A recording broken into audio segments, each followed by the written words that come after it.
Super. இந்த ஹெல்த்தியான lemon ரசம் எப்படி பண்ணுறதுன்னு பார்க்கலாம். நான் மண்சட்டியில் 1 டேபிள் ஸ்பூன் எண்ணெய் சேர்த்துருக்கேன். அதில் கடுகு, சீரகம், 1 வரமிளகாய், தட்டின இஞ்சி, 1 தக்காளி, கருவேப்பிலை, 1 டீஸ்பூன் மஞ்சத்தூள், கொஞ்சமாக காயம், இது எல்லாத்தையும் சேர்த்து வதக்கிக்கலாம். வீட்டிலேயே வறுத்து அரைச்ச ரசப்பொடி நான் 2 டீஸ்பூன் அளவுக்கு சேர்த்துருக்கேன். இதோட ரெசிபி நம்ம சேனலில் இருக்குது, நீங்கள் ப்ளேலிஸ்ட்டில் செக் பண்ணி பார்க்கலாம். இது நல்லா வறுபட்டதுமே கொஞ்சமாக தண்ணி சேர்த்துக்கலாம். இது கொதிக்க ஆரம்பித்ததும் இப்போ நம்ம எந்த புளியும் சேர்க்க போகிறதில்ல.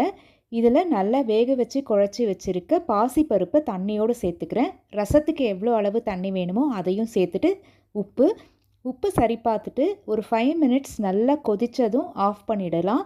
மூடி வச்சுட்டு 5 நிமிஷம் கழித்து அதுக்கப்புறம் ஒரு மூடி லெமனை பிழிஞ்சு விட்டுட்டேன். இதில் தட்டி போட்ட இஞ்சி தான் தூக்கலான டேஸ்ட் கொடுக்கறது. கண்டிப்பாக ட்ரை பண்ணி பாருங்கள். பிடிச்சிருந்தால் லைக் பண்ணுங்கள். தேங்க்யூ.